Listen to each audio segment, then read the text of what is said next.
স্বাগতম সবাইকে SP coaching এ live ক্লাসে। আজকে আমাদের হিসাব বিজ্ঞান লাস্ট পার্ট, দ্বিতীয় অধ্যায়ের। তো আমার সাউন্ড ক্লিয়ার কিনা একটু কমেন্টে জানাও। আমি খুব শীঘ্রই ক্লাস শুরু করব, আমাকে একটু কমেন্টে জানাও সাউন্ড ক্লিয়ার কিনা।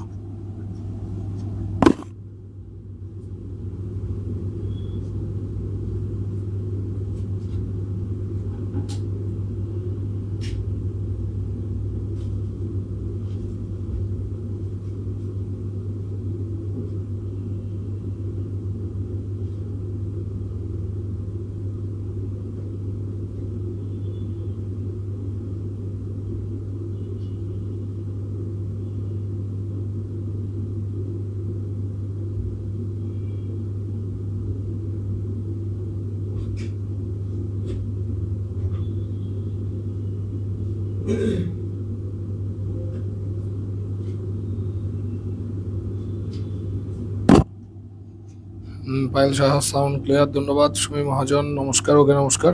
আমি শুরু করতে যাচ্ছি তাহলে আজকের ক্লাস। বেশিক্ষণ হবে না আজকে ক্লাসে, কারণ প্রায় আমাদের টপিক ওই দিনই শেষ হয়ে যেত। শুধুমাত্র একটা বেসিকের প্রবলেম ছিল অনেকেরই, ওটা আমি আলোচনা করতে গিয়েই আমাদের একটি ক্লাস বাড়তেই হচ্ছে এখন। তো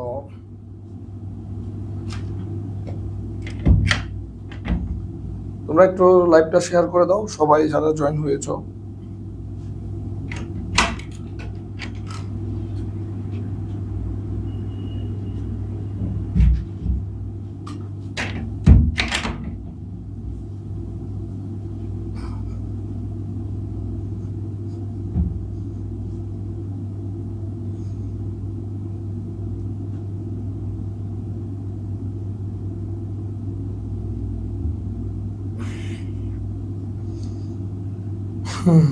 সবাই একটু শেয়ার করে দাও কষ্ট করে লাইভটা, আমিও শেয়ার করে দিই।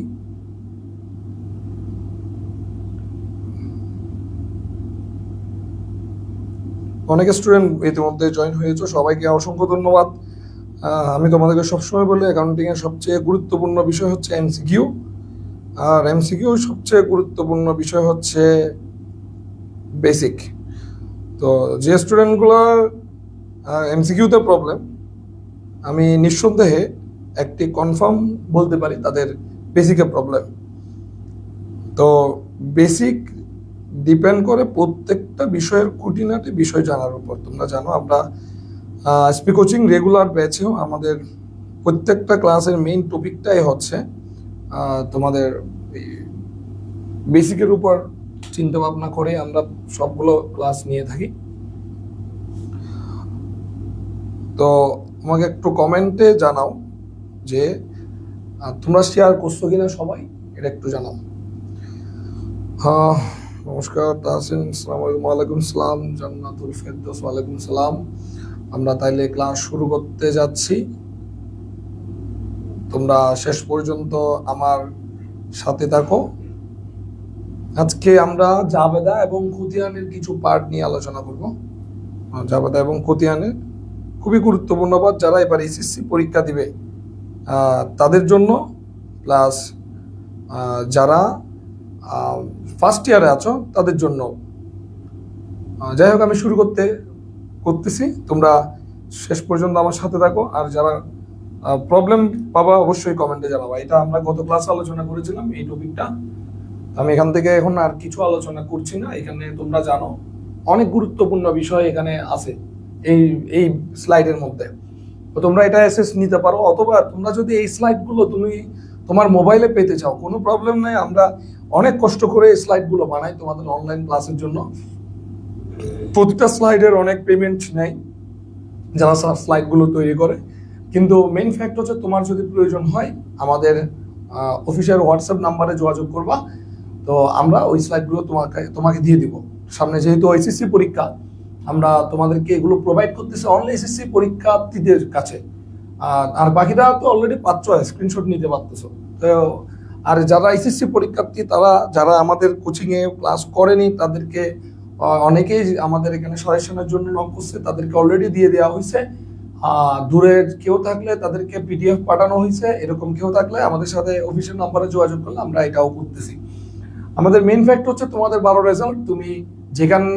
তুমি জাস্ট ভালো একটা রেজাল্ট করো, আমাদের টার্গেট হচ্ছে ওটাই। তো এখানে গুরুত্বপূর্ণ উৎস দলিল কোনটি, কিভাবে অন্তর্ভুক্ত হয়, কি অন্তর্ভুক্ত হয় না, সবগুলো বিষয় এখানে আলোচনা হয়েছে। আজকে আমাদের এটা আলোচনা নয়, আজকে আলোচনা আচ্ছা এই আলোচনার উপর একটা এমসিকিউ ছিল, এই এমসিকিউটা আমাদের আজকে যাব। এখানে আমি একটু রিভিউ করি। 5 মিনিট একটু রিভিউ করব, 5 মিনিট হোক, যত মিনিট হবে লাগবে লাগুক, আমরা একটু রিভিউ করি। একটু মনোযোগ দাও। আমরা গত ক্লাসে কোথায় গেল, আমরা গত ক্লাসে আলোচনা করছিলাম বিক্রয় জাবেদা নিয়ে। বিক্রয় জাবেদাতে কি কি অন্তর্ভুক্ত হয়? বাকিতে বা ধারে পণ্য বিক্রয়, পণ্য হতে হবে, মাথায় রাখবা। ক্রয় জাবেদাতে বাকিতে বা ধারে পণ্য ক্রয়, পণ্য হতে হবে। পণ্য কাকে বলে তোমরা জানো? যেগুলো আমরা বিক্রয়ের উদ্দেশ্যে ক্রয় করি, যা আমি বিক্রয় করব এই জন্য ক্রয় করি, এগুলোকে বলা হয় পণ্য। আর যা আমি ব্যবহারের জন্য ক্রয় করি তা হচ্ছে সম্পদ। তাহলে সম্পদগুলো এখানে আসবে না, এখানে আসবে কি? পণ্যগুলো। বিক্রয় ফেরত, আমরা যে পণ্যগুলো বিক্রি করছি এই পণ্যগুলো ফেরতের জন্য করা হয় বিক্রয় ফেরত। আর ক্রয় ফেরত জাবেদাতে আসে তোমার যে পণ্যগুলো ক্রয় করছো, ক্রয়কৃত পণ্য ফেরত। ওকে। নগদ প্রাপ্তিতে ধারে কোনো কিছুই আসে না, সকল নগদ প্রাপ্তি আসবে। আর নগদ প্রদানে সকল নগদ প্রদান আসবে। আর প্রাপ্য বিল জাবেদাতে, প্রাপ্য বিল যদি স্বীকৃতি প্রদান করে আসবে। প্রদেয় বিল জাবেদাতে পাওনাদার বরাবর যে বিলটা ওখানে আসবে। তো এখানে নগদ প্রাপ্তি প্রদানে ধারে বা বাকিতে এখানে যা যা অন্তর্ভুক্ত হয় না, ধারে বা বাকিতে পণ্য ক্রয় বিক্রয় কিন্তু অন্তর্ভুক্ত হয় না। এখানে ধারে বা বাকিতে নগদ প্রাপ্তি প্রদানে, নগদ প্রাপ্তি নগদ প্রদানে ধারে কোনো কিছু আসবে না। আর বিক্রয় জাবেদা ক্রয় জাবেদাতে অবশ্যই ধারে গুলোই আসবে। এখানে অন্তর্ভুক্ত হয় না নগদে পণ্য ক্রয়, নগদ প্রদান জাবেদায় যাবে। নগদে সম্পদ ক্রয়, সম্পদ ক্রয়, নগদ যদি এটা সম্পদ ক্রয় করি নগদ প্রদান জাবেদায় যাবে। ধারে যদি সম্পদ ক্রয় করি সাধারণ বা প্রকৃত জাবেদায় যাবে, এটা একটু মনে রাখবা। ধারে যদি সম্পদ ক্রয় করি সাধারণ বা প্রকৃত জাবেদায় যাবে। নগদে যদি সম্পদ ক্রয় করি নগদ প্রদান জাবেদায় যাবে। কথা কি ক্লিয়ার? আবার যদি নগদে যদি সম্পদ বিক্রি করি নগদে বিক্রয় নগদ প্রদান জাবেদায় যাবে। ধারে যদি সম্পদ বিক্রি করি সাধারণ বা প্রকৃত জাবেদায় যাবে। অর্থাৎ সম্পদ যদি ধারে ক্রয় বিক্রয় হয় এগুলো প্রকৃত জাবেদা যাবে। আর সম্পদ যদি নগদে ক্রয় বিক্রয় হয় নগদ প্রাপ্তি প্রদানে যাবে। আর ক্রয় জাবেদা বিক্রয় জাবেদায় আসবে শুধুমাত্র ধারে পণ্য ক্রয় বিক্রয়, সম্পদের তো কথাই আসে না। তো এগুলোর উপর বেস করে একটা এমসিকিউ আসে, তোমরা আমাকে একটু কমেন্টে জানাও।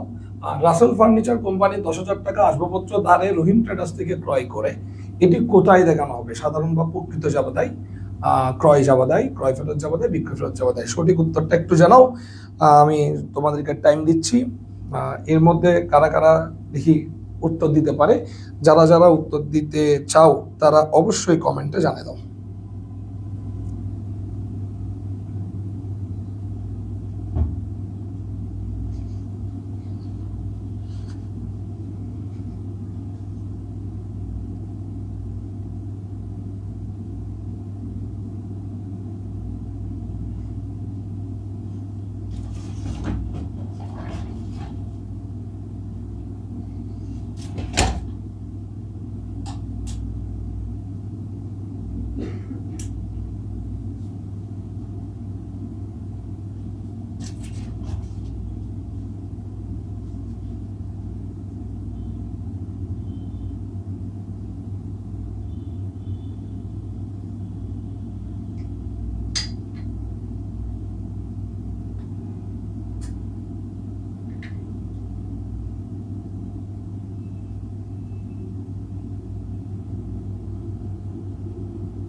তোমরা অনেকেই কমেন্ট করছো, আমি আহ,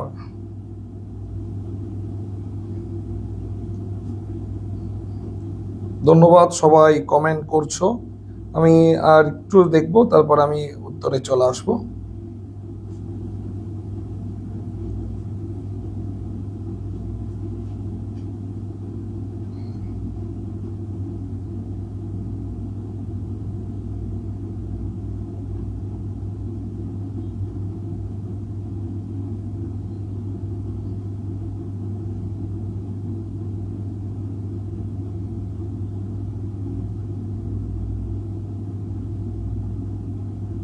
ওকে ওকে ওকে, অনেকে সঠিক উত্তর দিয়েছো, অনেকে ভুল উত্তর দিয়েছো। অনেক ভুল উত্তর আছে, অনেক সঠিক উত্তর আছে। আমি ক্লিয়ার করে দিচ্ছি, ভাই একটু মনোযোগ দাও। সঠিক উত্তর হচ্ছে খ। সঠিক উত্তর হচ্ছে ক। কোথায় চলে গেল সে? দাঁড়াও 1 মিনিট।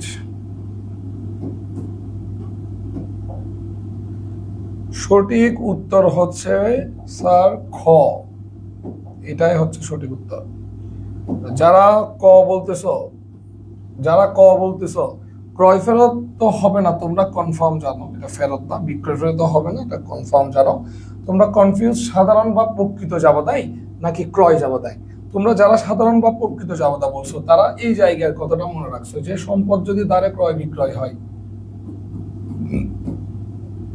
সম্পদ যদি দ্বারে ক্রয় বিক্রয় হয়, সাধারণ বা প্রকৃত জাবাদায় আসে, রাইট? কিন্তু এটা কি সম্পদ? এটা কি সম্পদ? হ্যাঁ হ্যাঁ হ্যাঁ হ্যাঁ, জান্নাতুল ফেরদৌস, হ্যাঁ স্যার আমি পারছি, ঠিক আছে, হ্যাঁ আপনি পারছেন, ধন্যবাদ। এবং ঘটনা হচ্ছে যারা ভুল করছো, এখানে যারা ভুল লিখছে, অর্থাৎ উত্তর যারা ক ক ক ক বলছে, তাদের কাছে আমার প্রশ্ন, এটা কি সম্পদ? এখানে ফ্যাক্টটা কি দেখো, Russell furniture, Russell furniture, Russell furniture, এটা একটা ফার্নিচারের দোকান। এটা ফার্নিচারের দোকান, তো ফার্নিচারের দোকানে কি বিক্রি হয়, কলম নাকি মোবাইল? এ বলতো, ফার্নিচারের দোকানে কলম নাকি মোবাইল কি বিক্রি হয়? নিশ্চয়ই এগুলো একটাও না। ফার্নিচারের দোকানে বিক্রি হবে আসবাবপত্র, স্বাভাবিক বিষয়। তাহলে ফার্নিচারের দোকানদার যদি আসবাবপত্র কিনে, তাহলে আসবাবপত্র কি তার জন্য এই সম্পদ? না স্যার, তার জন্য পণ্য। ঠিক আছে, আমরা ছোটবেলা থেকে মানে বিষয়গুলো অ্যাকাউন্টিংটা এমন ভাবেই আয়ত্ত করি যে জিনিসগুলো, মানে বিষয়টা খুবই খারাপ লাগার বিষয় অ্যাকাউন্টিং স্টুডেন্ট হিসেবে, যে আমরা হিসাব বিজ্ঞানটা এভাবেই করি যে হিসাব বিজ্ঞান কাকে বলে অনেকেও জানি না। যে আমরা যদি প্রশ্ন করি, ভাই আমি হিসাব বিজ্ঞানে A+ পাইছি, খুব ভালো, তো তুমি যে A+ পাইছো, বলো তো তোমার হিসাব বিজ্ঞান কাকে বলে? সেটা নিয়েও কোনো আলোচনা নাই। হিসাব বিজ্ঞান বানানে লিখতেছে অনেকে ভুল, ঠিক আছে? তো মানে বেস পয়েন্টে ঠিক নাই। যেমন সম্পদ বিষয়টা, যেমন আমি অনেক স্টুডেন্টকে দেখছি, তারা সম্পদ চিনে। দালান করা কি সম্পদ, আসবাবপত্র কি সম্পদ, দেনাদার কি সম্পদ, তারা সম্পদ চিনে। প্রশ্ন যদি আমি করি সম্পদ কাকে বলে, স্যার এটা তো জানি না। প্রশ্ন যদি আমি করি সম্পদ আর সম্পত্তির মধ্যে পার্থক্য কি, স্যার এগুলো তো জানি না, কিন্তু সম্পদ চিনি। এগুলো দিয়ে সিকিউ পার করে ফেলবা। দেখো এই যে আমার কথা, আমি যে প্রায় সময় বলি বেসিকের উপর, অনেকে বলো ভাই বেসিক টেস্টের দরকার নাই, সামনে পরীক্ষা, শুধু পরীক্ষার জন্য। এই যে পরীক্ষার জন্য এমসিকিউ কি করবা? তুমি 30 নম্বরের মধ্যে এমসিকিউ 30 যদি আনতে না পারো, তুমি তো ভালো একটা পজিশনে আসবে না, ঠিক আছে? তা আমরা সর্বোচ্চ, আমাদের ডিপার্টমেন্ট যেহেতু হিসাব বিজ্ঞান, আমরা যেহেতু ব্যবসায় শিক্ষার স্টুডেন্ট, আমাদের এগুলো মাথায় রাখতে হবে যে হিসাব বিজ্ঞানের সর্বোচ্চ নাম্বার তুলতে হবে, কারণ আমাদের ভবিষ্যতে হিসাব বিজ্ঞানের সর্বোচ্চ ডিগ্রি সিএ নিয়ে একটা চিন্তা ভাবনা রাখা উচিত, ঠিক আছে? ওকে, অনেকগুলো স্টুডেন্ট বলে যে ভাই আমরা এসএসসি পরে এই যে কি করব বুঝি না, আমরা এখানে জব পাই না, এখানে চাকরি এখানে দিলে আমাদেরকে পায় না, অন্যান্য গ্রুপের স্টুডেন্টরাও পায়। ভাই তোর যে জায়গা, তুই সেই জায়গায় যাচ্ছিস না, তোর জায়গাটা যেটা, তুই ওই জায়গায় যাচ্ছিস না যেখানে তোর তোর ভ্যালুটা হবে। আর কেমনে যাবে, এটা ম্যাক্সিমাম স্টুডেন্টকে যেটা আমি জিজ্ঞেস করি, ভাই তুমি কেন করো না, বলে যে আমি এই জন্য থেকে জিজ্ঞেস করছি, ভাই সিএর পর নাকি অনেক কঠিন, অনেক টাকা লাগে। মানে একটা পজিটিভ কথা না, 10টা নেগেটিভ কথা তুমি শুনবা। তো এটা নিয়ে প্রপারলি জানো। আমার কথা হচ্ছে, হ্যাঁ সহজ তো ভাই কিছুই না, কেউ যদি বলে কঠিন, এটা তো আমি মেনে নিচ্ছি, সহজ কি তাইলে? এই পড়ালেখাগুলো কি সহজ? সবগুলো কি তুমি কষ্ট করতেছো না? সেম কষ্ট করবা, সেম ইফোর্ট দিবা, ঠিক আছে? কিন্তু তোমাকে ওই জিনিসটা কেউ দেখাচ্ছে না। এরপরে তুমি কি করতেছো? ওই লাস্টে গিয়ে একটা বিসিএস এর শুধু চিন্তা করতেছো। কোনোটাই খারাপ না, কিন্তু তোমার এজ এ অ্যাকাউন্টিং ডিপার্টমেন্টের স্টুডেন্ট হিসেবে তোমার গ্রুপের সর্বোচ্চ ডিগ্রি নিয়ে তোমার নলেজ রাখতে হবে, তোমার এটা নিয়ে পড়ালেখা করতে হবে। আর এটাতে পড়তে চাইলে তোমার অবশ্যই অ্যাকাউন্টিং এ সর্বোচ্চ নাম্বার লাগবেই। অ্যাকাউন্টিং, ফাইন্যান্স, ম্যানেজমেন্ট এই গ্রুপ সাবজেক্টগুলোতে যত ভালো করতে পারবো তত ভালো, ঠিক আছে? তো যাই হোক, আমি যেটা বলতে চাচ্ছিলাম সেটা হচ্ছে পণ্য এবং সম্পদ এই দুটো তো ভাই এক না। এটা হচ্ছে বিক্রয়ের জন্য কিনে না, এটা হচ্ছে ব্যবহারের জন্য কিনে, আর এটা বিক্রয়ের জন্য কিনে। তাইলে আসবাবপত্র যে আমি ফার্নিচারের দোকান রাসেল ফার্নিচার যে আসবাবপত্র কিনছে, এটা কি জন্য কিনছে? সে বিক্রি করবে নাকি ব্যবহার করবে? সে বিক্রি তো করবে, তাহলে সেটা তার জন্য পণ্য। তাহলে রহিম ট্রেডার্স নাম উল্লেখ আছে, নাম উল্লেখ থাকলে এটা কি? ধারে। নাম উল্লেখ থাকলে এটা কি? ধারে। আমরা ছোটবেলা থেকে জানি নাম উল্লেখ থাকলে ধারে, ঠিক আছে? তো ধারে যেহেতু আমরা পণ্য ক্রয় করছি, আর ধারে পণ্য ক্রয় কোথায় আসে? ক্রয় জাবাদাই। ধারে পণ্য ক্রয় কোথায় আসে? ক্রয় জাবাদাই। তাই উত্তর হবে কি? ক্রয় জাবাদা। বুঝছো? সবাই কি বুঝতে পারছো? ওকে, আশা করি বুঝতে পারছো। আমরা এরপরে যাই সাধারণ বা প্রকৃত জাবাদা। জাবাদা আর সাধারণ বা প্রকৃত জাবাদা, যে জাবাদা কতগুলো, আমরা জাবাদার প্রকারভেদ তো শুনছি না। জাবাদার প্রকারভেদ আমাদের আগে আলোচনা হয়েছে, মনে আছে। জাবাদা দুই প্রকার, বিশেষ জাবাদা, সাধারণ জাবাদা বা প্রকৃত জাবাদা। তো বিশেষ জাবাদা এদিকে 8 প্রকারের বিশেষ জাবাদা দিয়ে আছে, 8 ধরনের বিশেষ জাবাদা। প্রকৃত জাবাদা 7 ধরনের দিয়ে আছে। এই প্রকৃত জাবাদাগুলোর প্রারম্ভিক জাবাদাটা এবং স্থানান্তর জাবাদা, এই জাবাদাগুলো নিয়ে আমরা কিছু আলোচনা করব। প্রারম্ভিক জাবাদা, যেটা প্রথমে জাবাদা যায়, এটার কাজ কি দেখো। প্রারম্ভিক জাবাদা কাকে বলে? এগুলো সব বেসিক পায়া, তোমরা চাইলে এসএস নিয়ে রাখতে পারো। আমাদের এই এতগুলো কষ্ট, তাও আমরা এসপি তোমাদেরকে এটা ফ্রি প্রোভাইড করতেছে। এটার জন্য এসপির প্রতি তোমাদের কৃতজ্ঞ থাকা উচিত।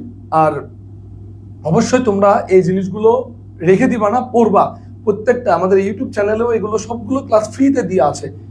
তোমরা সবাই ফ্রিতে যতগুলো ক্লাস আছে সবগুলো ক্লাস তোমরা এখানে করবা, ঠিক আছে? তো যাই হোক, প্রারম্ভিক জাবাদা হচ্ছে যে দাখিলা পূর্ববর্তী হিসাবকালের সম্পত্তি ও দায় হিসাবগুলোকে পরবর্তী হিসাবকালে স্থানান্তর করে তাকে প্রারম্ভিক দাখিলা বা প্রারম্ভিক জাবাদা বলে। এর আগের বছর পূর্ববর্তী হিসাবের সম্পদ এবং দায় যা আসছে, ধরো 2024 সালের যে সম্পদ এবং দায়গুলো পরবর্তী হিসাবকালের শুরুতে পরবর্তী হিসাবকালে স্থানান্তর করে তাকে প্রারম্ভিক জাবাদা বলে। কোনো নির্দিষ্ট হিসাবকালের প্রতিষ্ঠানে যে সকল লেনদেন সংঘটিত হয় সেগুলোকে হিসাবকাল অনুযায়ী আলাদাভাবে বিশ্লেষণ করলে আয়, ব্যয়, সম্পদ, দায়, মালিকানা সত্ত্ব। আধুনিক পদ্ধতিতে হিসাব 5 প্রকার। তাহলে যতগুলো লেনদেন সংঘটিত হবে সে লেনদেনগুলোকে হিসাবকাল অনুযায়ী যদি আমরা ভাগ করি, তাহলে 5টা টপিক পাওয়া যায়, 5 ধরনের হিসাব পাওয়া যাবে। 5 ধরনের। কয় ধরনের? 5 ধরনের। আয়, ব্যয়, সম্পদ, দায়, মালিকানা সত্ত্ব, 5 ধরনের হিসাব পাওয়া যাবে। এই 5টি হিসাবের মধ্যে আয় ব্যয়ের অস্তিত্ব সংশ্লিষ্ট হিসাবকালে শেষ হয়ে যায়। কার ভাইয়া? আয় এবং ব্যয়ের যে হিসাবকালে হবে ওই হিসাবকালে শেষ করা হয়। তাই আয় এবং ব্যয়ের জন্য একটা কি জাবাদা দেওয়া হয়? সমাপনী জাবাদা। এগুলো আলোচনা আসবে, সমাপনী জাবাদা। তাহলে এক কথায় হচ্ছে এই যে 5 ধরনের হিসাব সৃষ্টি হয়, এই 5 ধরনের মধ্যে এই দুজনের প্রতি বছরেই এদের দুজনের অস্তিত্ব শেষ হয়ে যায়। অস্তিত্ব সংশ্লিষ্ট হিসাবকালে, যে হিসাবকালের ওই হিসাবকালে শেষ হয়ে যায়। এমসিকিউ যদি আসে সংশ্লিষ্ট হিসাবকালে কোন ধরনের হিসাবগুলোর অস্তিত্ব শেষ হয় বা কোন ধরনের ব্যালেন্স জিরো হয়, কোন ধরনের ব্যালেন্স শূন্য হয়, উত্তর হচ্ছে আয় এবং ব্যয়। আয় ব্যয় বাদ দিলে আরো 3টা টপিক আছে, সম্পদ, দায়, মালিকানা সত্ত্ব। সকল সম্পদ ডেবিট এবং সকল দায় ক্রেডিট হলে জাবাদাটির ধরন প্রারম্ভিক জাবাদা। আর যেগুলো আছে সম্পদ, দায়, মালিকানা সত্ত্ব, সম্পদকে ডেবিট পাশে, দায়কে ক্রেডিট পাশে, তারপর সম্পদ দায় বাদ দিয়ে মূলধনকে আনা, এগুলোকে বলা হয় প্রারম্ভিক দাখিলা। প্রারম্ভিক জাবাদার প্রয়োজন সম্পদ, দায়, মালিকানা সত্ত্ব হিসাব শুরু করার জন্য। কারণ আমাদের 1 বছরের যে আয় আয় ব্যয় তো ক্লোজ হয়ে গেছে, কিন্তু এই বছরে সম্পদ দায় মালিকানা সত্যতা আছে। তাহলে পরবর্তী বছরের শুরুতে আমরা এই যে দায় মালিকানা সত্ত্ব এগুলোকে নিয়ে যে জাবেদাটা দিব ওটাই প্রারম্ভিক জাবেদা। তো পরবর্তী বছরের কাজ শুরু করার জন্য কোন জাবেদার দরকার হয়? প্রারম্ভিক জাবেদা। তাই এটা এখানে লিখছে প্রারম্ভিক জাবেদার প্রয়োজন সম্পদ দায় মালিকানা সত্ত্ব হিসাব শুরু করার জন্য। ওকে, তারপর দেখো হিসাব বিজ্ঞানের চলমান প্রতিষ্ঠান ধারণা অনুযায়ী প্রারম্ভিক দাখিলা দেওয়া হয়। তুমি দেখো, তুমি নিজেকে প্রশ্ন করো, তুমি কি এটা জানতা কিনা? তুমি নিজেকে প্রশ্ন করো, তুমি এটা জানতা কিনা যে প্রারম্ভিক দাখিলা দেওয়া হয় কোন নীতি অনুসারে? তোমার জন্য প্রথম পত্রের, আমি যদি ভুল না করি, একটা হিসাব বিজ্ঞানের নীতিমালা একটা চ্যাপ্টার আছে, ওই হিসাব বিজ্ঞান নীতিমালা চ্যাপ্টারে কোনো ম্যাথ নাই, ঠিক আছে? কিন্তু ওই নীতিমালা চ্যাপ্টারে কোনো ম্যাথ না থাকলেও ওইখানে আছে সবচেয়ে গুরুত্বপূর্ণ বেসিক। ওটা করা খুব গুরুত্বপূর্ণ, কিন্তু আমরা এটাই পড়ি না অনেকে। অনেক গুরুত্বপূর্ণ অধ্যায় ওটাই, যেখান থেকে এমসিকিউ আসে 3-4টা, সিকিউ কেন আসে না? অনেক স্টুডেন্ট দেখবো যে এই চ্যাপ্টারটা ধরেই নাই, কিন্তু ওই চ্যাপ্টারে এইগুলোর পড়া আছে যে চলমান প্রতিষ্ঠান ধারণা অনুসারে কি করা হয়, রক্ষণশীল নীতি অনুসারে কি করা হয়, পূর্ণ প্রকাশ নীতি অনুসারে কি করা হয়, আয় ব্যয় সংযোগ নীতি অনুসারে কি করা হয়, এই সবগুলো বিষয় নিয়ে এখানে আলোচনা করা আছে। তো চলমান প্রতিষ্ঠান ধারণা অনুসারে প্রারম্ভিক দাখিলা দেওয়া হয়। এমসিকিউ যদি করে আমাদেরকে প্রারম্ভিক জাবেদা দেওয়া হয় কোন নীতি অনুসারে, তাহলে তোমাদের কি বলতে হবে? চলমান প্রতিষ্ঠান ধারণা অনুসারে। তারপর দেখো ব্যক্তিবাচক ও সম্পত্তিবাচক হিসাব। ব্যক্তিবাচক ও সম্পত্তিবাচক হিসাবগুলো স্থানান্তরের জন্য প্রারম্ভিক দাখিলা প্রদান করা হয়। ব্যক্তিবাচক হিসাব চিনো? আমরা জানি সনাতন পদ্ধতিতে হিসাব যে 3 প্রকার। সনাতন পদ্ধতিতে হিসাব কত প্রকার? 3 প্রকার। ব্যক্তিবাচক, নামিক, তারপর একটা কি সম্পত্তিবাচক। হ্যাঁ, আবার ব্যক্তিবাচক গুলোর মধ্যে 2 রকমের, 3 ধরনের ব্যক্তিবাচক আছে, সাধারণ, কৃত্রিম, প্রতিনিধিত্বমূলক। এগুলো এমসিকিউর জন্য পড়বা। আপাতত যেটা দরকার, ব্যক্তিবাচক এবং সম্পত্তিবাচক হিসাবগুলো স্থানান্তরের জন্য কোন জাবেদা দেওয়া হয়? প্রারম্ভিক দাখিলা দেওয়া হয়। তাহলে এটা একটু মাথায় রাখবা, প্রারম্ভিক দাখিলা দেওয়ার প্রয়োজন এখানে একটা বলা হচ্ছে যে ব্যক্তিবাচক এবং সম্পত্তিবাচক হিসাবগুলো স্থানান্তরের জন্য। কথা কি বুঝে গেছে? তাহলে তোমরা আমাকে শুধু এটুকু বলো, প্রারম্ভিক জাবেদা নিয়ে কোনো কোয়েশ্চেন আছে কিনা? প্রারম্ভিক জাবেদা নিয়ে কোনো কোয়েশ্চেন আছে কিনা? যদি না থাকে তারপর আমি এরপরে যাবো আর কি। আজিজুল হক সজীব, ওয়ালাইকুম সালাম। নওশাদ, ওয়ালাইকুম সালাম। রাজশ্রী বিশ্বাস, নমস্কার। এখানে কোনো প্রবলেম আছে কিনা সবাই একটু বলে ফেলো দেখি, সবাই একটু আমাকে বলো এখানে কোনো প্রবলেম আছে কিনা। সুমাইয়া খানম নাসার, ওকে, ধন্যবাদ। আমরা তাহলে এর পরে যাই।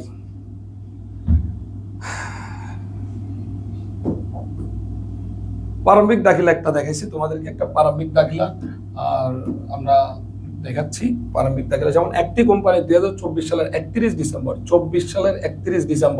24 সালের শেষে, মনে রাখবা 24 সালের শেষে সম্পদ ও দায়ের উদ্বৃত্ত ছিল নগদ আছে 20,000, ব্যাংক জমা আছে 50,000, দেনাদার আছে 80,000, পাওনাদার আছে 1,20,000, আসবাবপত্র 30 ...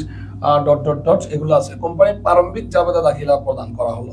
তাহলে 24 সালের শেষে, 24 সালে কিন্তু আয় ব্যয় সম্পদ দায় মালিকানা সত্ত্ব, এগুলো 5টা টপিকেই ছিল।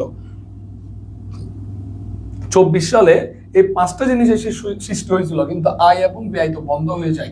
এই সম্পদ দায় মালিকানা সত্ত্ব তো বন্ধ হয়নি। এই সম্পদ দায় মালিকানা সত্ত্বগুলো পরবর্তী বছরের কার্যক্রম শুরু করার জন্য, শুরুতে যেমন এটা 24 ডিসেম্বর, এটা শুরু হয়েছে কখন দেখো, জাবেদাটা দিব কখন দেখো, 2025 জানুয়ারির 1। 24 ডিসেম্বরে যা যা সম্পদ দায় মালিকানা সত্ত্ব আছে সেগুলোকে নিয়ে পরবর্তী বছরের শুরুতে 25 জানুয়ারি রেখে যে জাবেদাটা দেওয়া হয়, সম্পদকে ডেবিট করে দায়কে ক্রেডিট করে, এই যে সম্পদ নগদ ব্যাংক জমা দেনাদার, এই নগদ ব্যাংক জমা দেনাদার, আসবাবপত্র যন্ত্রপাতি প্রাপ্য বিল, আসবাবপত্র যন্ত্রপাতি প্রাপ্য বিল, তারপর কি আছে পাওনাদার দায় প্রদেয় বিল দায়, পাওনাদার দায় প্রদেয় বিল দায়, ডেবিট গুলো ডেবিট লিখা, আর ডেবিট থেকে এই দুইটা বাদ দিয়ে মূলধন বের করা। এই যে মূলধন হিসাব ক্রেডিট, তোমরা দেখতে পাচ্ছ না, এখন দেখবা এই যে এটা হচ্ছে প্রারম্ভিক জাবেদা।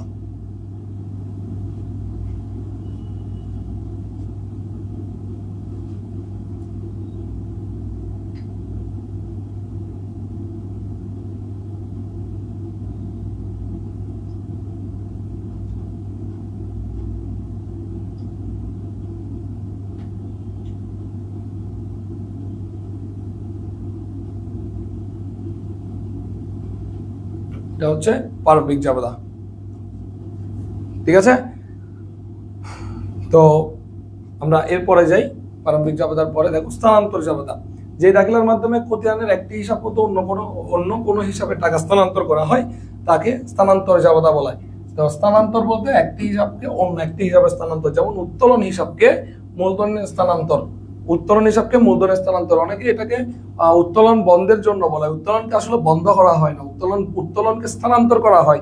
উত্তোলন এবং নির্মাণ, যেমন আমরা যে সমাপনী জাবেদাগুলো দিই, আমরা নর্মালি সমাপনী জাবেদা কয়টা দিই? 4টা সমাপনী জাবেদা দিই, আয় বন্ধের জন্য, ব্যয় বন্ধের জন্য, আর যেগুলো উত্তোলন এবং নিট মুনাফা, এটা অনেকেই বলে এগুলো বন্ধের জন্য। না স্যার, এগুলো বন্ধ না, এগুলোকে বলা হয় স্থানান্তর জাবেদা। উত্তোলনকে এবং নিট মুনাফাকে কোথায় স্থানান্তর করা হয়? মূলধনে স্থানান্তর করা হয়। তাহলে উত্তোলনকে যদি আমি মূলধনে স্থানান্তর করি, উত্তোলনের কারণে মূলধনের পরিমাণ বাড়বে নাকি কমবে? বাড়বে নাকি কমবে? নিজে নিজে বলো তোমরা। মূলধন হচ্ছে ক্রেডিট, উত্তোলনের কারণে মূলধনের পরিমাণ কমবে। তাহলে উত্তোলন কমে গেলে কোন দিকে চলে যাবে? ডেবিট দিকে। তাহলে সরি, মূলধন কমে গেলে কোন দিকে চলে যাবে? ডেবিট দিকে। তাহলে মূলধন ডেবিট। আমরা জানি যে মূলধন কি? ক্রেডিট, কারণ এটা মালিকানা সত্ত্ব। তাহলে মালিকানা সত্ত্ব ক্রেডিট, এটা যদি হ্রাস পায় ডেবিট দিকে যাবে। তাহলে মূলধন হিসাব ডেবিট আর উত্তোলন ক্রেডিট। ওদেরকে বুঝে গেছে? তাহলে উত্তোলন এমনি না, উত্তোলন কিন্তু কি ক্রেডিটে থাকে না, উত্তোলন কিন্তু তাকে ডেবিটে, কিন্তু তাকে স্থানান্তর করা হচ্ছে, তাকে নিয়ে যাওয়া হচ্ছে কোথায়? মূলধনে। তাহলে মূলধনের পরিমাণ হ্রাস পাবে, তাই মূলধন ডেবিট আর উত্তোলন ক্রেডিট। ওদেরকে বুঝছো? এটাকে বলা হয় স্থানান্তর জাবেদা। এটাকে কি বলা হয়? স্থানান্তর জাবেদা। স্থানান্তর জাবেদা বুঝছো? বেসিক্যালি দুই ধরনের হয়, উত্তোলনকে মূলধনে স্থানান্তর, নিট মুনাফাকে মূলধনে স্থানান্তর। আর এগুলো বেশি আসে আর কি। দেখে আনসার বলো। নিট লাভকে, এটা তোমরা বুঝছো? এই জাবেদাটা কি বুঝছো কিনা বলো আগে, তারপর এমসিকিউটা বুঝাবো। এখানে এই জাবেদাটা কি বুঝছো নাকি বুঝো নাই? কেন সহ, কেন সহ বুঝছো কিনা? মুখস্থ না, অ্যাকাউন্টিং এর টোটালে মুখস্থ করার কিছু না। মূলধন কেন ডেবিট, কেন ডেবিট, আর উত্তোলন কেন ক্রেডিট, এই কথাটা বুঝছো নাকি বুঝো নাই? ক্লিয়ারলি বলো।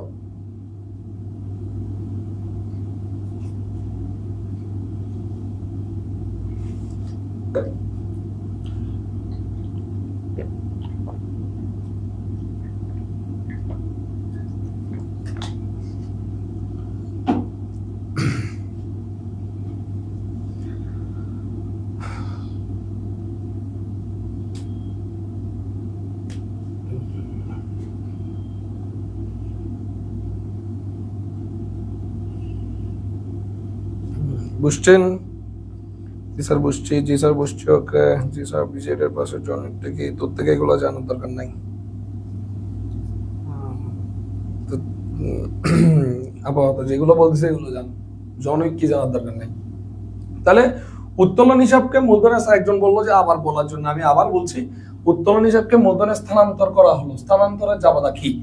আমরা দেখবো যে উত্তোলনের কারণে মূলধনের অবস্থাটা কি। মূলধন হচ্ছে মালিকানা সত্ত্ব, তাই না? আমরা ছোটবেলায় শিখছি 9-10-এ, মালিকানা সত্ত্ব একটি ক্রেডিট আইটেম। তাহলে ক্রেডিট আইটেম বাড়লে ক্রেডিট, কমলে ডেবিট। তো উত্তোলনের কারণে মূলধন বাড়ে নাকি কমে? আমরা মূলধনকে, মূলধন যে টাকাটা, এটা থেকে উত্তোলন কি করি? বাদ দিই। আর নিট মুনাফা কি করি? যোগ করি। 9-10 আর্থিক বিবরণী বা যে কোনো সময় আমরা তো এগুলো করছি। মূলধনের সাথে উত্তোলন কি করা হয়? বিয়োগ করা হয়। আর নিট মুনাফা কি করা হয়? যোগ করা হয়। তার মানে উত্তোলনের কারণে মূলধন কি? হ্রাস পায়।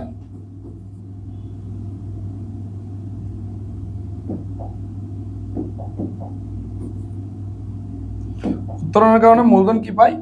উত্তোলনের কারণে মূলধন হ্রাস পায়, এই যে হ্রাস পাচ্ছে, বিয়োগ।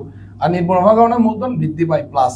তাহলে উত্তোলনের কারণে মূলধন যদি হ্রাস পায়, মূলধনকে কমাতে হবে। তাহলে মূলধন তো ক্রেডিট আইটেম, তাহলে কমালে কোন দিকে হবে? ডেবিট দিকে। তাই মূলধন হিসাব ডেবিট। ঠিক আছে? আর উত্তোলনকে যেহেতু স্থানান্তর করতেছি, উত্তোলন তো শেষ হয়ে যাবে, জিরো হয়ে যাবে ব্যালেন্সটা। তাহলে উত্তোলন ক্রেডিট। বুঝছো কিনা দেখো।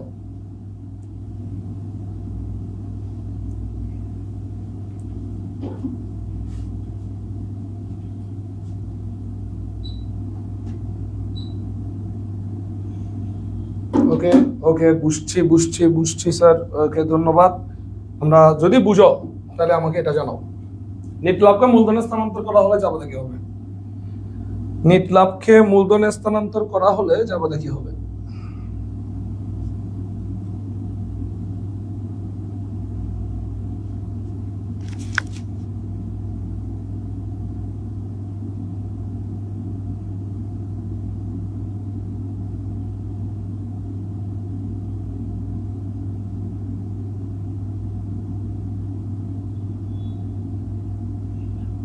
নির্লাভকে মূলধনের স্থানান্তর।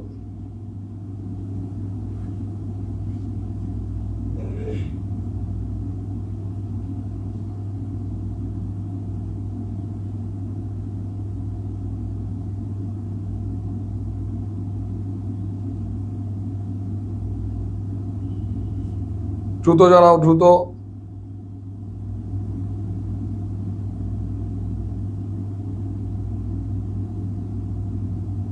খ বলতেছে অনেকেই, প্রায় খ বলতেছে, কিছু স্টুডেন্ট ক বলতেছে।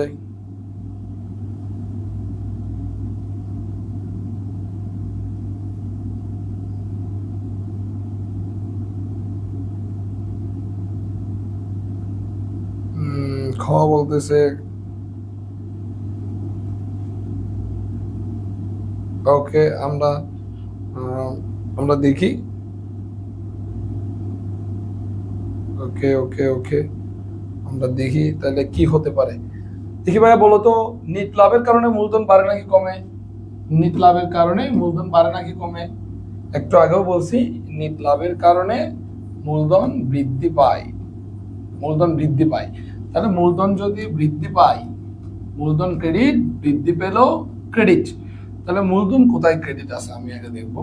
এখানে মূলধন, এখানে মূলধন ক্রেডিট আছে, এখানে মূলধন ক্রেডিট আছে, এখানে নাই, এটা হবে না, এখানে নাই, এটা হবে না, এখানে নাই, এটা হবে না, তাহলে এটাই হচ্ছে। তারপরে যদি তুমি দেখো, নেট লাভ কিন্তু ক্রেডিট আইটেম, নেট লাভ কিন্তু ক্রেডিট আইটেম। তো স্থানান্তরের সময় সে কোন দিকে চলে যাবে? ডেবিট দিকে, উল্টো দিকে। তাহলে রাইট আনসার তোমরা সবাই ঠিক বলছো, প্রায় ঠিক বলছো, 99% স্টুডেন্ট ঠিক বলছো। ধন্যবাদ সবাইকে যে সবাই ঠিক বলছো, যে প্রায় সব কমেন্ট খ। শুধুমাত্র একটা কমেন্ট পাপিয়া দে বৃষ্টি, এখানে দেখা যাচ্ছে ক। ভাইয়া ক হবে না। ক না হওয়ার পিছনে কারণ হচ্ছে মূলধন ডেবিট হবে না, কারণ মূলধন তো কমতেছে না, মূলধন আজকে বাড়তেছে। আমি মূলধন যে এখানে ডেবিট হয়েছে বলে অলওয়েজ ডেবিট হবে তা না। মূলধন এখানে ডেবিট হয়েছে কারণ হচ্ছে উত্তোলনের কারণে মূলধন কমছে, এই জন্য। ঠিক আছে, আর এখানে তো নিট মুনাফার কারণে মূলধন বৃদ্ধি পাবে, তাই মূলধন ক্রেডিট। ঠিক আছে, ওকে, আমরা খতিয়ানে চলে আসি। আমাদের নেক্সট টপিক হচ্ছে খতিয়ান। খতিয়ানে দেখো, খতিয়ান কাকে বলে? হিসাবের যে পাকা বইতে লেনদেন সমূহ তারিখের ক্রমানুসারে তারিখ অনুযায়ী লিপিবদ্ধ করা হয় তাকে খতিয়ান বলে। তো এটা একটা হিসাবের পাকা বই, তাই আমাকে যদি কোয়েশ্চেন আসে এমসিকিউ, হিসাবের পাকা বই বলা হয় কাকে? উত্তর হবে খতিয়ান। তারপরে আসো, একটি প্রতিষ্ঠানের সকল হিসাবের সমষ্টিগত রূপ হলো খতিয়ান।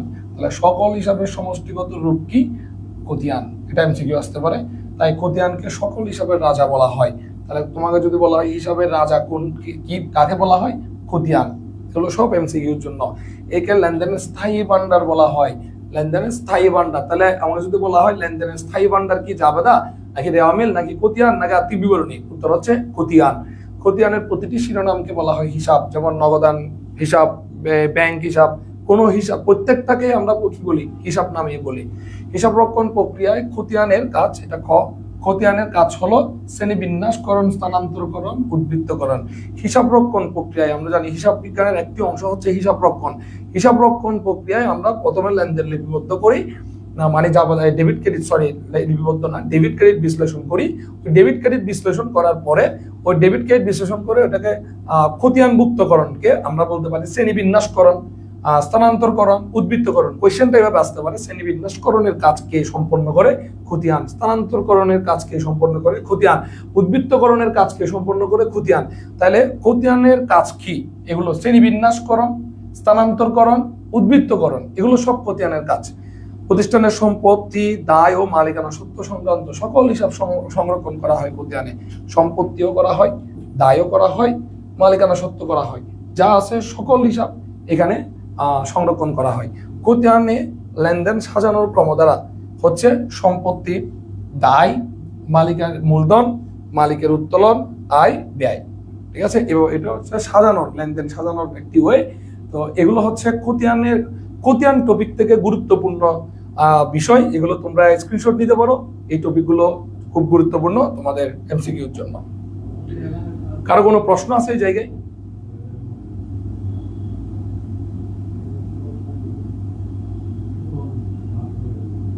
কারো কোনো প্রশ্ন আছে এই জায়গায়? না থাকলে আমরা পরবর্তী পার্টে যাচ্ছি।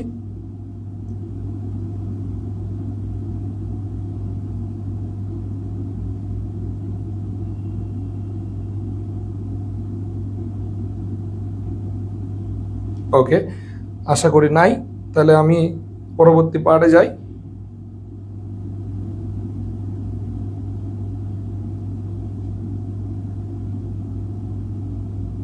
ওকে, ধন্যবাদ। খতিয়ানের প্রকারভেদ খুব গুরুত্বপূর্ণ আলোচনা, মনোযোগ দাও। খতিয়ানের প্রকারভেদ, আর আমাদের বেশি স্লাইড নাই, খুব আর্লি আমাদের কাজ শেষ হবে, একটু মনোযোগ দাও। তোমরা স্ক্রিনশট রাখতে পারো এটা, কারণ এখানে গুরুত্বপূর্ণ টপিকগুলোই আনা হয়েছে। তোমাদের বইয়ে তো অনেক আলোচনা, অনেক আলোচনা থেকে যেগুলো সবচেয়ে গুরুত্বপূর্ণ সেগুলো এখানে আলোচনায় আনা হয়েছে। তো সাধারণ খতিয়ানের প্রকারভেদ, খতিয়ানের প্রকারভেদ দেখো এখানে আলোচনা কি আছে, আমরা একটু মার্কিং করি গুরুত্বপূর্ণ ওয়ার্ডগুলো।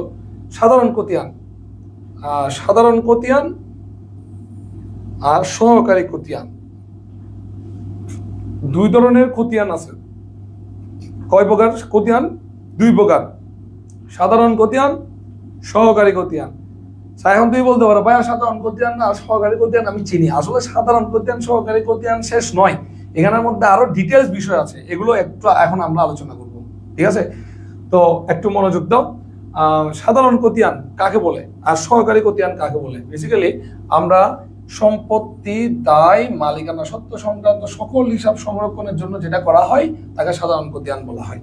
সহকারী খতিয়ান বলা হয় যে স্বতন্ত্র কোনো একটি ব্যক্তির, এই যে দেনাদার গণের এবং পাওনাদার গণের খতিয়ান বিষয়টা এখানে বলতে, সাধারণ খতিয়ান একটি হিসাবের বিস্তারিত তথ্য উক্ত হিসাবের সাথে সংশ্লিষ্ট এক একটি স্বতন্ত্র হিসাব যে খতিয়ানে লিপিবদ্ধ করা হয় তাকে সহকারী খতিয়ান বলে। বেসিক্যালি সহকারী খতিয়ান দুই ধরনের, দেনাদার গণের খতিয়ান, পাওনাদার গণের খতিয়ান।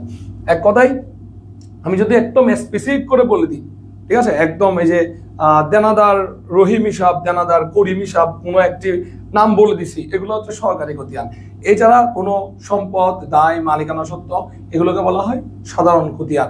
তো সাধারণ খতিয়ান সংরক্ষিত হিসাব শিরোনামে এবং যে নির্ণয় প্রস্তুত করা হয়। সাধারণ খতিয়ান আবার দুই ধরনের, প্রাইভেট খতিয়ান, নামিক খতিয়ান, ঠিক আছে? শুধু সাধারণ খতিয়ান ভাইয়া জানলে হবে না, সাধারণ খতিয়ানের মধ্যে দুই ধরনের সাধারণ খতিয়ান আছে, একটা হচ্ছে প্রাইভেট খতিয়ান আর একটা হচ্ছে নামিক খতিয়ান।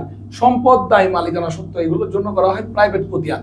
আয় ব্যয়, লাভ লোকসানের জন্য করা হয় নামিক খতিয়ান। যেমন আমি যদি বলি বিক্রয় হিসাব, কোন ধরনের খতিয়ান? বিক্রয় হিসাব, এটা হচ্ছে নামিক খতিয়ান। বেতন হিসাব কোন ধরনের খতিয়ান? স্যার নামিক খতিয়ান। আবার বিক্রয় হিসাব, বেতন হিসাব সাধারণ খতিয়ানও। আমি যদি বলি দেনাদার হিসাব, আচ্ছা দেনাদার হিসাবটা না বলি, আমরা একটু প্রশ্ন করবো তোমাদেরকে। আমরা যদি বলি যে আসবাবপত্র হিসাব, এটা কোন ধরনের খতিয়ান? এটা হচ্ছে প্রাইভেট খতিয়ান, এটা সম্পদ। আমি যদি বলি মূলধন হিসাব, কোন ধরনের খতিয়ান? প্রাইভেট খতিয়ান, মালিকানা সত্ত্ব। আবার আসবাবপত্র, মূলধন এগুলো সবগুলো কি খতিয়ান? সাধারণ খতিয়ান। আর সহকারী খতিয়ান হচ্ছে ওই যে দেনাদার এবং পাওনাদার, এই যে দেনাদার এবং পাওনাদার তাদের নাম উল্লেখ থাকবে, সরাসরি নাম উল্লেখ থাকবে। যেমন দেনাদার খতিয়ান বা বিক্রয় খতিয়ান, প্রত্যেক দেনাদারের নামে আলাদা আলাদা হিসাব সংরক্ষণ, গ্রাহকদের বা দেনাদার বা ক্রেতাদের ব্যক্তিগত হিসাব সমূহ পাওয়া যায় দেনাদার খতিয়ান বা বিক্রয় খতিয়ানে। পাওনাদার খতিয়ান, প্রত্যেক পাওনাদারের নামটা থাকতে হবে, স্পেসিফিক নাম, আলাদা আলাদা হিসাব সংরক্ষণ হবে বিক্রেতা বা পাওনাদারের বা সরবরাহকারীদের ব্যক্তিগত হিসাব সমূহকে পাওনাদার খতিয়ান বা ক্রয় খতিয়ান বলে। তাইলে এই জিনিসটা মাথায় রাখবা। পাওনাদার খতিয়ানের আরেকটা নাম কি? ক্রয় খতিয়ান। দেনাদার খতিয়ানের আরেকটা নাম কি? বিক্রয় খতিয়ান। এটাও এমসিকিউ আসতে পারে। দেনাদার খতিয়ানের আরেকটা নাম কি? বিক্রয় খতিয়ান। পাওনাদার খতিয়ানের আরেকটা নাম কি? ক্রয় খতিয়ান। নিচের কোনটি বিক্রয় খতিয়ান? দেনাদার খতিয়ান, ওটাই বিক্রয় খতিয়ান। নিচের কোনটি ক্রয় খতিয়ান? পাওনাদার খতিয়ান, ওটাই এই ক্রয় খতিয়ান। প্রতি দেনাদার ও পাওনাদার নামে আলাদা আলাদা হিসাব সংরক্ষণ করে প্রত্যেকটা আলাদা আলাদা বিস্তারিত চিত্র প্রদর্শন করা হয় বলে একে নিয়ন্ত্রণ খতিয়ানও বলা হয়। নিয়ন্ত্রণ খতিয়ান, এটি নিয়ন্ত্রণ হিসাবের চেয়ে আরো বিস্তারিত তথ্য সরবরাহ করে। তো এই জিনিসগুলো মাথায় রাখলে এনাফ। আমি এখানে আবার একটু রিভিউ করতেছি। খতিয়ান কয় প্রকার? সবাই আমার সাথে রেসপন্স করো। আমার এখানে তো রেসপন্স করছো, এটা বোঝা যাচ্ছে না, ঠিক আছে?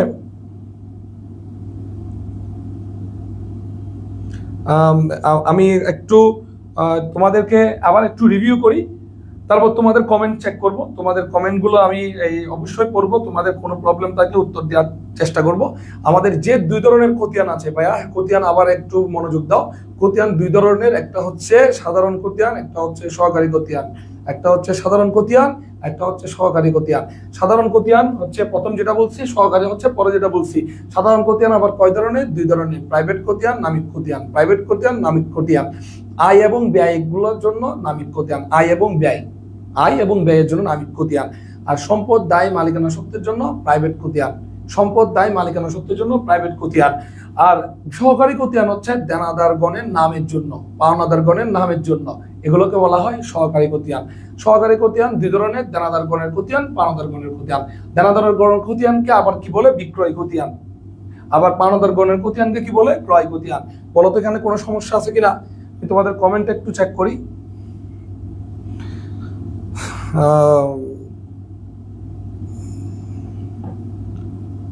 মোহাম্মদ মিনহাজ হামেদ, কেমন আছিস? অনেকদিন পর ঈদের স্যারের ক্লাস করছি, স্যারের বোঝানোর ধরনটা মিস করছি।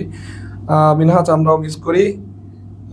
আশা করি ভালো আছিস তুই। আমাদের সকল ক্লাস এখন অনলাইনেই আছে, ঠিক আছে? আর যে কোনো সময় আমরা তো আছি, আমাদের সকল স্টুডেন্টের জন্য আমরা অলওয়েজ অ্যাভেলেবেল। যে কোনো সময় যে কোনো প্রয়োজনে এসপি অলওয়েজ ওয়েলকাম তোমাদের জন্য এসপিতে। তো রিফাত, আসসালামু আলাইকুম। ওয়ালাইকুম সালাম। ওকে, নাই প্রবলেম নাই, আমরা পরবর্তীতে যাচ্ছি। খতিয়ানের ছক, আমরা খতিয়ান দুই প্রকার বলছি। খতিয়ানের ছক, ছক মানে কি? ঘর, ওই যে ঘর করি না, এরকম একটা ঘর করি, আবার এরকম একটা ঘর করি, তাই না? এটা হচ্ছে কি? টি ছক। আর এটা হচ্ছে কি? চলমান জেট ছক। তাহলে খতিয়ানের ছক দুই ধরনের, একটা হচ্ছে টি ছক আর একটা হচ্ছে চলমান জেট ছক বা আধুনিক ছক। ঠিক আছে? তাহলে মনে রাখবা ছক কয় ধরনের? দুই ধরনের, টি ছক, চলমান জেট ছক বা আধুনিক ছক। টি ছকে গড় কয়টি? 8টি। টি ছকে গড় কয়টি? 8টি। চলমান জেরে গড় কয়টি? 7টি। মনে রাখবা টি ছকে গড় 8টি, চলমান জেরে 7টি। ওকে, এখানে আশা করি প্রবলেম দেখার কথা না, মাথায় রাখবা এটা। খতিয়ানের বিভিন্ন জের, এমন অনেকজন স্টুডেন্টকে আমরা পাইছি যে তারা খতিয়ানের জের বলতে শুধু ব্যালেন্স, বিডি আর সিডি ছাড়া ভাই যে আরো যে জেরগুলো আছে প্রায় 6টা জের, 6টা জেরের মধ্যে 2টা জের ছাড়া তার ইন্টার লাইফ শেষ করে সে বিডি সিডি ছাড়া আর কিছুই জানে না। মানে এই বিষয়গুলোতে তারা কোনো পাত্তাই দেয় না। তো আমরা আজকে এই বিষয়টাই শেয়ার করতেছি যে খতিয়ানের জের। খতিয়ানের জের মানে কি? খতিয়ানের জের মানে আমরা খতিয়ানের শুরুতে 1 তারিখে লেখার জন্য যেগুলো লিখি, মানে গত বছরের টাকা এ বছরের শুরুতে 1 তারিখে লিখতেছি, ওটাকে বলা হয় প্রারম্ভিক জের। আমি একটা তোমাকে উদাহরণ দিচ্ছি। যেমন বিষয়টা এরকম, ধরো আমি চলমান জেরে একটা খতিয়ান করতেছি।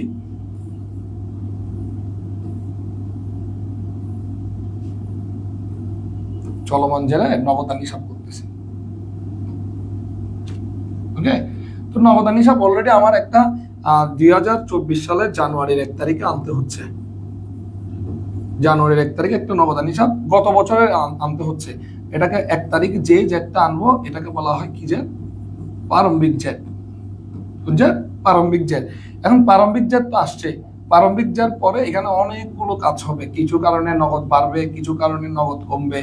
লাস্টে যে জেটটা সৃষ্টি হবে, লাস্টে আবার একটা জেট সৃষ্টি হবে, এটার নাম হচ্ছে সমাপনী জেট। এটার নাম কি? সমাপনী জেট। শুরু হবে প্রারম্ভিক জেট দিয়ে, সারা বছরে সকল কাজকর্ম সবগুলো নগদ বাড়বে, নগদ কমবে, এই যে এখানে ডেবিট যোগ, ডেবিট ক্রেডিট বিয়োগ, এখানে সব কাজ করে অবশিষ্ট যে জেটটা থাকবে সেটাকে বলা হয় সমাপনী জেট। তো খতিয়ানে, এই যে খতিয়ানে কোনটা নিব বুঝতেছি না, এটা নি। ওকে, খতিয়ানে এই প্রারম্ভিক জেট লেখার জন্য না, এটা ভালো করে দেখা যাচ্ছে না, দেখি। খতিয়ানে এই প্রারম্ভিক জেটটা লেখার জন্য তিনটা জের আছে। এই প্রারম্ভিক জেরের নামটা লেখার জন্য, মানে 1 তারিখের টাকা লেখার জন্য 1 তারিখকে 3 ভাবে লেখা যায়। CD, sorry BD, BD, BO, BF. ঠিক আছে? আবার এই যে সমাপনী জেট, এই সমাপনী জেরকে লেখার জন্য মানে 31 তারিখের, এটা বেসিক্যালি হয় ডিসেম্বর 31 বা শেষের দিন, ডিসেম্বর 31 মাসের ওই হিসাব বর্ষ শেষে, বছরের শেষে ওই ডিসেম্বর 31 সমাপনী জের লেখার জন্য আবার তিনটা আছে, সিডি সিও সিএফ। ঠিক আছে, এই তিনটা হচ্ছে প্রারম্ভিক জারের জন্য, এই তিনটা হচ্ছে সমাপনী জারের জন্য। তাহলে স্যার আমি শুধু সবসময় বিডি আর সিডি কেন লিখি? তার কারণ আছে। তার কারণ কি এটা জানতে হলে তোমার জানতে হবে বিডি কি, বিডির পূর্ণরূপ কি, বিডির বাংলা কি, বিও কি, বিএফ কি, তাদের বাংলা কি, সিডি সিএফ এগুলো কি, বাংলা কি। ইভেন বাংলা না, তোমার থেকে বিষয়টা নিয়ে পরিপূর্ণ একটা সঠিক ধারণা লাগবে। ওই ধারণাটা তোমরা জাস্ট 1 মিনিট টাইম দিলে তোমাদের আজকে থেকে আর জীবনও ভুল হবে না, এটা ক্লিয়ার হয়ে যাবে। তার আগে আমি তোমাদেরকে একটা কথা বলি। আমাদের এসপিতে আমরা ফাইনাল মডেল টেস্ট শুরু করতে যাচ্ছি। এসএসসি 2026 ব্যাচের জন্য ফাইনাল মডেল টেস্ট, ঠিক আছে, ফাইনাল মডেল টেস্ট শুরু করতে যাচ্ছি। এটা কখন শুরু হচ্ছে তোমরা অলরেডি পেজে আমরা ডিক্লায়ার করছি, আমি নিজেও ভুলে গেছি, একটু দেখি তোমাদের এদিন কালকে না পরশু দিন আমরা একটা পোস্ট করেছি যেখানে 10 জুন পরীক্ষা শুরু হচ্ছে, 10 জুন, জুনের 10 তারিখ। অনেক স্টুডেন্ট ইতিমধ্যে আমরা মানে আমাদের যে প্ল্যানটা ছিল তার চেয়ে বেশি স্টুডেন্ট আসলে এখানে পরীক্ষা দিচ্ছে।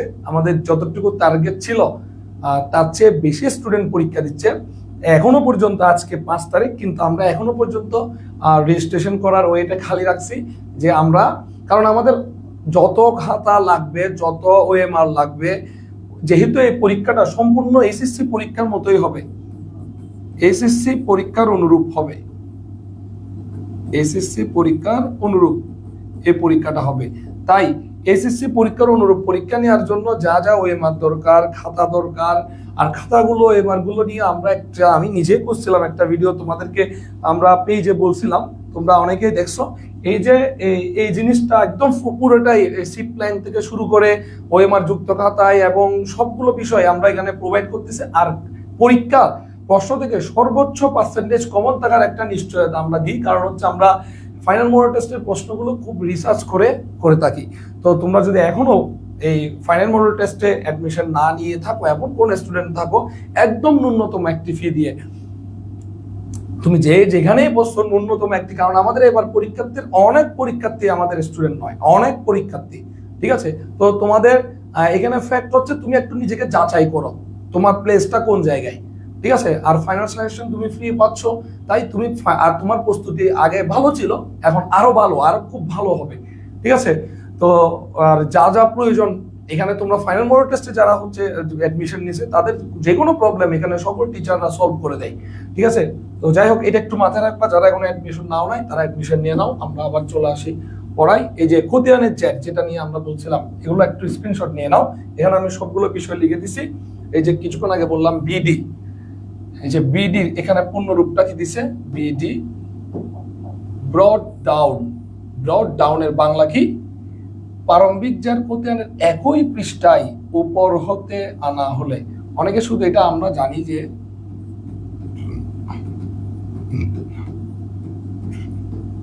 উপর হতে আনিত, তার মানে এটা পরিপূর্ণ নয়। উপর হতে আনিত কথাটা পরিপূর্ণ নয়, এটা পরিপূর্ণ কথা হচ্ছে একই পৃষ্ঠার উপর হতে আনিত, পেজ একটার উপর থেকে আনিত। আর এগুলো কোন জার? প্রারম্ভিক জার। বিও ব্রট ওভার, প্রারম্ভিক জার মানে 1 তারিখের জারটা পূর্ব পৃষ্ঠা হতে আনা হলো, এক পৃষ্ঠা আগের একটি প্রারম্ভিক জার পরবর্তী পৃষ্ঠায় আনতে হচ্ছে, কি ইউজ হবে? ব্রট ওভার। তাহলে আমরা কি ভাই আগের পৃষ্ঠার কোনো জার কখনো পরবর্তী পৃষ্ঠায় নিই নাই, তাই আমরা কখনো বিও ইউজ করতাম না, আমরা সবসময় একই পেজের কাজ করতাম, তাই আমরা বি দিয়ে ইউজ করেছি। কিন্তু রিয়েল লাইফে তুমি যখন যেখানে জব করবা বা তুমি যখন যে কোনো কারণে এগুলো এমন অনেক রিয়েল লাইফে অনেক জায়গায় তোমার জব হতে পারে যেখানে এই প্র্যাকটিক্যাল নলেজগুলো তোমার লাগবে ভাই। তো আর বিএফ ব্রট ফরওয়ার্ড, প্রারম্ভিক জার একই খতিয়ানের কয়েক পৃষ্ঠা পেছন হতে, এটাও পেছন হতে পূর্ব পৃষ্ঠা, আর এটা হচ্ছে কয়েক পৃষ্ঠা পেছন হতে। ওকে, ধরে নাও আমি 3টা পৃষ্ঠা আঁকলাম, তো এই পৃষ্ঠার একই পৃষ্ঠার একটি টাকা আমি এখানে একই পৃষ্ঠায় আনতে চাচ্ছি, এটা বিডি। এই পৃষ্ঠার একটি টাকা এখানে, আনতে চাচ্ছি, এটা বিও।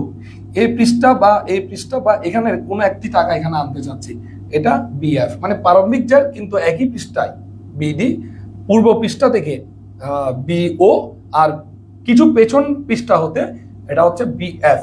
এরপরে সমাপনী জের লেখার জন্য তিনটা জের আছে, সিডি, সিও, সিএফ। তাহলে সিডির পূর্ণরূপ কি? Carried down, carried over, carried forward. CD পূর্ণরূপ কি? Carried down. CO carried over, CF carried forward. Bangla কি? সমাপনী জের একই খতিয়ানের নিচে নেওয়া হলে একটা খতিয়ানের, একই খতিয়ানের, খতিয়ান একটাই, একটা খতিয়ান, এটার নিচে নেওয়া হচ্ছে, এটা হচ্ছে তোমার সিডি। একই খতিয়ানের পরের পৃষ্ঠায় খতিয়ান এটা এখান থেকে শুরু করছো, এর পরবর্তী পৃষ্ঠায় নিচ্ছ, একই খতিয়ানের পরের পৃষ্ঠায় স্থানান্তর। খতিয়ান এগুলো সবগুলো কি মানে একটি খতিয়ান দিয়ে কাজ হবে, এখানে সবগুলো কিন্তু একই খতিয়ান। খতিয়ান একটা হতে হবে, যে খতিয়ান বড় হলে হয় আর কি, আমরা তো একটা পেজের মধ্যেই আমরা খতিয়ানটা শেষ করে ফেলি। তাই বিডি এবং সিডি ছাড়া আমাদের অন্য কিছু সৃষ্টি হয় না। কিন্তু যদি একটা খতিয়ান 4-5 পেজে যায় তখন আসলে বিষয়টা সৃষ্টি হয় আর কি। তাহলে সিএফ সমাপনী জের একই খতিয়ানের সামনে কোন পৃষ্ঠায় স্থানান্তর করে, সামনে আরো কয়েক পেজ সামনে, একই পৃষ্ঠায় বিডি সিডি, পূর্ব পৃষ্ঠা বা একই খতিয়ানের পরের পৃষ্ঠা, এটা পূর্ব পৃষ্ঠা, এটা পরের পৃষ্ঠা। বিও বিও সিও, আর বিএফ সিএফ কিভাবে হবে? এটা পূর্ব পৃষ্ঠা থেকে আসবে কয়েক পেজ পিছন থেকে, আর সিএফ কয়েক পেজ সামনে যাবে। কথা কি বুঝছো? এগুলো হচ্ছে সিডি, সিও, সিএফ, এগুলো সমাপনী জের। আর বিডি, বিও, বিএফ এটা হচ্ছে প্রারম্ভিক জের। কোনো কোয়েশ্চেন আছে কিনা বলো?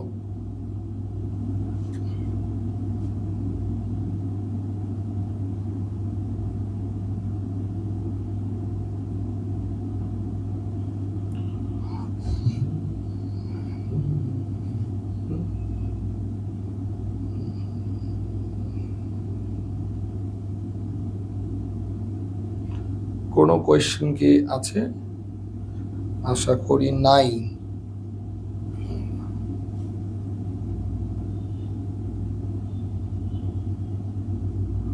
ওকে, আমরা এর পরবর্তী পেজে যাই। জাবেদা থেকে খতিয়ানের স্থানান্তর। এখানে দেখো আমরা একদম শেষ পর্যায়ে চলে আসছি, আমাদের ক্লাসের শেষ অবস্থায়। কখন হিসাব কোনটা স্থানান্তর করা হয়, মানে টাইমটা কখন? যে কোনো বিশেষ জাবেদার যে কোনো কলামের যোগফল সাধারণ খতিয়ানে স্থানান্তর করা হয় হিসাবকাল বা প্রতি মাসে, হিসাবকাল শেষে বা প্রতি মাসে। বিশেষ জাবেদা যোগফল সাধারণ খতিয়ানে, কিন্তু বিশেষ জাবেদা থেকে স্বতন্ত্র দফা সহকারী খতিয়ান, এটা কি খতিয়ান? সাধারণ খতিয়ান। এটা কখন? তারিখটা হয় হিসাবকাল শেষে, কারণ এগুলি হিসাবকাল শেষেই কি করা হয়? স্থানান্তর করা হয়। আর সহকারী খতিয়ানে স্থানান্তর করা হয় দৈনন্দিন বা প্রতিদিন, তাই তারিখটা হবে যেদিন ঘটবে ওই দিন। নগদ প্রাপ্তি জাবেদা, নগদ প্রদান জাবেদা থেকে অন্যান্য কলামের দফা সেম দৈনন্দিন বা প্রতিদিন। সাধারণ জাবেদা থেকে প্রতিটি এন্ট্রি সাধারণ খতিয়ানে দৈনন্দিন বা প্রতিদিন। এটা সাধারণ খতিয়ানে কোনটা? সাধারণ জাবেদা থেকে সাধারণ খতিয়ানে প্রতিটা এন্ট্রি দৈনন্দিন, কিন্তু বিশেষ জাবেদা থেকে সাধারণ খতিয়ানে এটা হিসাবকাল শেষে। কথা কি বুঝছো? বিশেষ জাবেদা মানে নগদ প্রাপ্তি প্রদান, তোমরা যেগুলো করছো ওই নগদ প্রাপ্তি প্রদানের ওখান থেকে যখন সাধারণ খতিয়ানে স্থানান্তর করবা হিসাবকাল শেষে। আবার সাধারণ খতিয়ান থেকে যখন সাধারণ জাবেদা থেকে যখন সাধারণ খতিয়ানে স্থানান্তর করবা তখন এটা দৈনন্দিন বা প্রতিদিন। বিষয়টা আমি আর একটু ক্লিয়ার করে দিচ্ছি। যেমন আমি যদি ধরো একটা বিশেষ জাবেদা গড় করি, যেমন এটা মনে করো ক্রয় জাবেদা, ক্রয় হিসাব ডেবিট, প্রদেয় হিসাব ক্রেডিট। এদিকে নাম লিখি রহিম ট্রেডার্স, করিম ট্রেডার্স, এটা মনে করো 500, এটা মনে করো 1000। তাহলে বলতো ক্রয় হিসাবের জন্য খতিয়ান করলে এটা, আর পাওনাদার হিসাবের জন্য খতিয়ান করলে এটা কোন খতিয়ান? ক্রয় হিসাবের জন্য খতিয়ান করা আর পাওনাদার হিসাবের জন্য খতিয়ান করা। এটা এই যে ক্রয় হিসাবের জন্য একটা খতিয়ান করতেছি, এটা কোন খতিয়ান?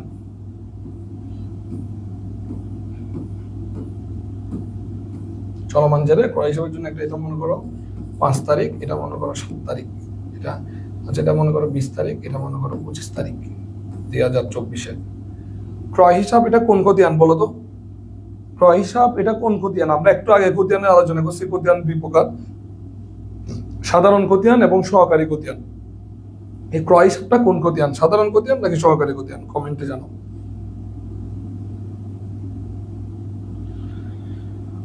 ক্রয় হিসাবটা কোন খতিয়ান, সাধারণ খতিয়ান নাকি সহকারী খতিয়ান?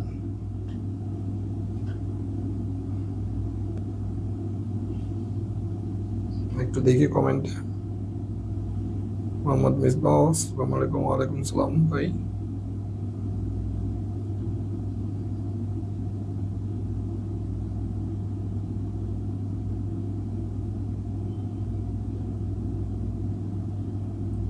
ক্রয় হিসাবটা কোন খতিয়ান, সাধারণ খতিয়ান নাকি সহকারী খতিয়ান? দেখি আমাকে বলো।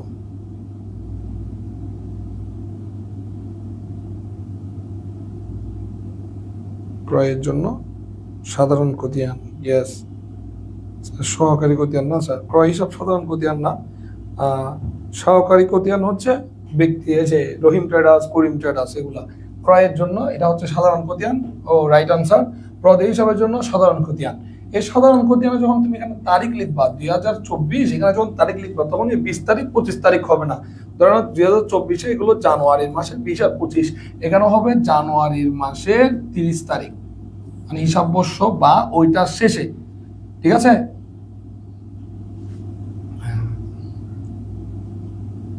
সাধারণ খতিয়ান রাইট, সহকারী খতিয়ান নয়, সাধারণ খতিয়ান। অনেকেই সাধারণ খতিয়ান রাইট, সবাই যেটা বলছো ওইটাই সাধারণ খতিয়ান, কয়েকজনে ভুল করছো। সহকারী খতিয়ান ভাইয়া নাম উল্লেখ থাকতে হবে, নাম উল্লেখ থাকতে হবে এটা। ঠিক আছে? তাহলে ক্রয় হিসাবে এখানে হবে তোমার কি 30 তারিখ, এই যে তারিখটা। কিন্তু আমি যদি বলি ভাইয়া, আমি যদি এটা ক্রয় হিসাবটা তোমাদেরকে বলি যে রহিম ট্রেডার্স হিসাব, এখন এটা সহকারী খতিয়ান হয়ে গেছে, তাই না? এখানে কিন্তু জানুয়ারির 30 হবে না, ওইটা হবে রহিম ট্রেডার্সের ঘটনাটা কোন দিন ঘটছে, জানুয়ারির 20 তারিখ ঘটছে, এখানে হবে তারিখ 20 তারিখ। ঠিক আছে? তাহলে এই জিনিসটা একটু মাথায় রাখবা। এখানে এটাই বলার ট্রাই করছে যে যে বিশেষ জাবেদায় যে কোনো কলামের যোগফল সাধারণ খতিয়ানে স্থানান্তর হবে হিসাবকাল শেষে। আর বিশেষ জাবেদা থেকে প্রতিটি এন্ট্রি বা স্বতন্ত্র দফা, প্রতিটা এন্ট্রি স্থানান্তর হবে দৈনন্দিন। আর প্রাপ্তি জাবেদা এবং প্রধান জাবেদা থেকে স্বতন্ত্র দফা, স্বতন্ত্র দফা, যদি স্বতন্ত্র দফা বলে তাহলে স্বতন্ত্র দফা কখন হবে, দৈনন্দিন। আর সাধারণ জাবেদা থেকে সাধারণ খতিয়ানে যাবে দৈনন্দিন বা প্রতিদিন। এই জিনিসটা মাথায় রাখবা। তো আজকে আমাদের এখানেই শেষ। তো কোনো প্রশ্ন থাকলে তোমরা করতে পারো। আচ্ছা, আমি একটা প্রশ্ন করি তোমাদেরকে সাধারণ আর সহকারী খতিয়ান থেকে, না দেখে আমাকে বলো তো।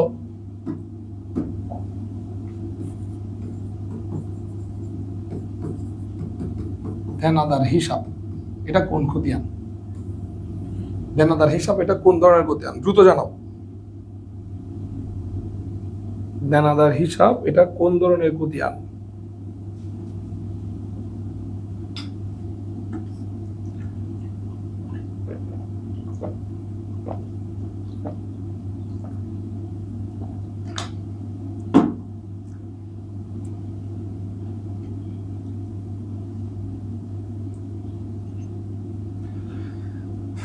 দেনাদার হিসাব এটা কোন ধরনের খতিয়ান জানাও।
ইয়েস, তোমরা যারা বলছো সাধারণ খতিয়ান, এটা সাধারণ খতিয়ান রাইট, সাধারণ খতিয়ান। ঠিক আছে? কিন্তু যারা বলতেছো সহকারী তাদেরটা ভুল। আমি সহকারী তোমাদেরকে বারবার বলতেছি, যদি কথাটা এভাবে থাকে, দেনাদার হিসাব ব্র্যাকেটে বা স্ল্যাশ দিয়ে বলছে রহিম ট্রেডার্স বা যে কোনো নাম, কিছু একটা নাম উল্লেখ আছে, একটা প্রতিষ্ঠানের নাম হতে পারে, ব্যক্তির নাম হতে পারে, ঠিক আছে, নাম উল্লেখ থাকতে হবে। কিন্তু দেনাদার এটা তো সম্পদ ব্যয়া।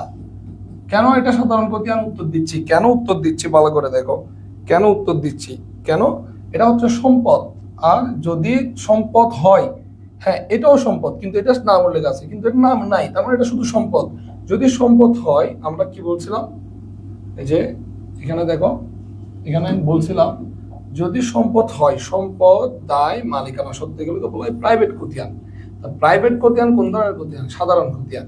আর সহকারী খতিয়ান হবে দেনাদারগণের খতিয়ান। প্রত্যেক দেনাদারের নামে নাম থাকতে হবে, পাওনাদারের প্রত্যেকটা পাওনাদারের নামে নাম উল্লেখ থাকতে হবে। কথা কি ক্লিয়ার? এই জিনিসটা ভুল করবা না। ধন্যবাদ সবাইকে যারা শেষ পর্যন্ত ছিলে আমাদের সাথে। আমরা আজকে ক্লাস এখানে শেষ করতেছি। পরবর্তীতে নতুন অধ্যায় নিয়ে শুরু হবে, আমাদের সাথে থাকবা।